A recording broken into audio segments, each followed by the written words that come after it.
नमस्कार, India post news में आपका स्वागत है और मैं हूं ममता चतुर्वेदी। जस्टिस वर्मा के खिलाफ महाभियोग की तैयारी, टेढ़ी खीर है प्रस्ताव को अंजाम तक पहुंचाना। चलिए जानते हैं। केंद्र सरकार भले ही आगामी मॉनसून सत्र में जस्टिस यशवंत वर्मा के खिलाफ महाभियोग प्रस्ताव पर कदम बढ़ा दे, पर इसे अंजाम तक पहुंचाना किसी टेढ़ी खीर से कम नहीं होगा। अब तक पिछले 6 अनुभवों की अगर बात करें तो उसके मुताबिक देखा जाए तो महाभियोग प्रस्ताव कभी भी अपने अंजाम तक नहीं पहुंच पाया है। यह कहना गलत नहीं होगा कि जटिल प्रक्रिया के साथ इसे पूरा करने के लिए राजनीतिक इच्छा शक्ति भी बहुत जरूरी है। दरअसल जस्टिस वर्मा के प्रकरण से पहले 6 ऐसे मामले हुए जब किसी जज के खिलाफ प्रस्ताव रखा गया। चलिए जानते हैं वो कौन कौन से जज थे। पहला मामला है जस्टिस जेबी रामास्वामी, पहले न्यायाधीश थे जिनके खिलाफ महाभियोग की कार्रवाई शुरू की गई थी। साल 1993 में प्रस्ताव लोकसभा में लाया गया था, लेकिन आवश्यक 2/3 बहुमत हासिल करने में विफल रहा। दूसरा मामला कलकत्ता हाईकोर्ट के जस्टिस सौमित्र सेन ने 2011 में राज्यसभा द्वारा उनके खिलाफ महाभियोग प्रस्ताव पारित करने के बाद आपको बता दें कि उन्होंने इस्तीफा दे दिया था। पहले न्यायाधीश थे जिन पर कदाचार के लिए संसद के उच्च सदन द्वारा महाभियोग लाया गया था। अब चलिए बात करते हैं तीसरे मामले की। दरअसल तीसरा मामला है साल 1915 में जब राज्यसभा के 58 सदस्यों ने गुजरात हाई कोर्ट के जस्टिस जेबी पारदीवाला को उनके आरक्षण के मुद्दे पर आपत्तिजनक टिप्पणी के प्रस्ताव का नोटिस दिया था। आपको यह भी बता दें कि हालांकि न्यायाधीश की ओर से यह टिप्पणी हटा लिए जाने के बाद नोटिस ठंडे बस्ते में चला गया। अब बात करते हैं चौथे मामले की। चौथा मामला उसी साल राज्यसभा के 50 से अधिक सदस्यों ने जस्टिस एसके गंगेले को हटाने की मांग करते हुए एक प्रस्ताव पर हस्ताक्षर किए थे, जिन पर ग्वालियर के एक पूर्व जिला और सत्र न्यायाधीश द्वारा यौन उत्पीड़न का आरोप लगाया गया था।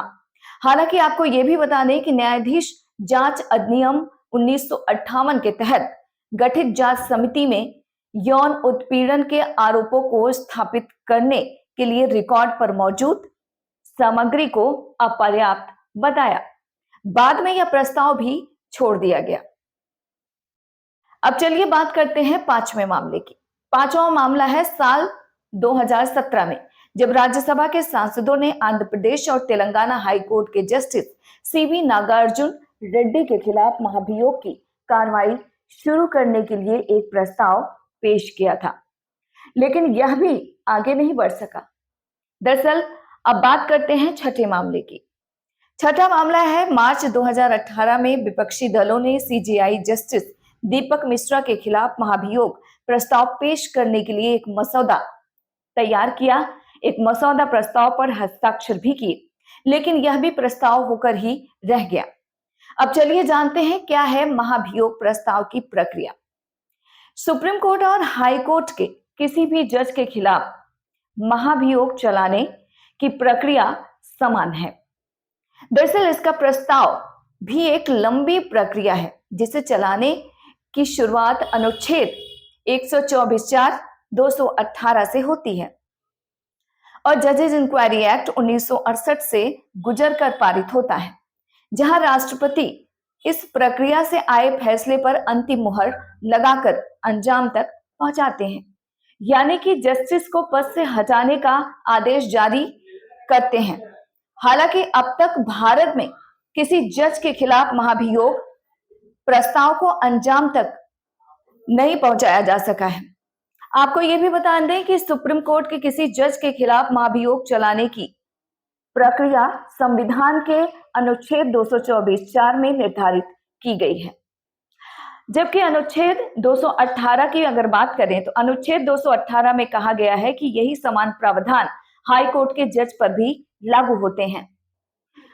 महाभियोग की सिफारिश राष्ट्रपति या फिर सरकार से किया जाता है, सरकार की तरफ से किया जाता है। दरअसल अनुच्छेद 124(4) के मुताबिक किसी जज को संसद की ओर से निर्धारित प्रक्रिया के जरिए केवल प्रमाणित कदाचार और इसके साथ ही अक्षमता के आधार पर ही हटाया जा सकता है। भारत के मुख्य न्यायाधीश की अगर बात करें तो भारत के मुख्य न्यायाधीश सीजेआई की ओर से यदि किसी हाई कोर्ट या फिर सुप्रीम कोर्ट के जज के खिलाफ महाभियोग चलाने की सिफारिश राष्ट्रपति या फिर सरकार से की जाती है तो राष्ट्रपति के अनुमोदन पर या फिर स्वतः सरकार इसे आगे ले जाने या नहीं ले जाने पर फैसला लेती है। आपको यह भी बता दें कि राज्यसभा या लोकसभा दोनों में से किसी एक सदन का सत्ताधारी दल का मंत्री या फिर सदस्य संबंधित सदन के संबंध में अन्य सदस्यों का प्रस्ताव पर हस्ताक्षर कराता है। आपको यह भी बता दें कि महाभियोग प्रस्ताव पर राज्यसभा के तकरीबन 50 या फिर लोकसभा के 100 सदस्यों का समर्थन लेने के बाद सदन के अध्यक्ष के समक्ष इसे टेबल किया जाता है।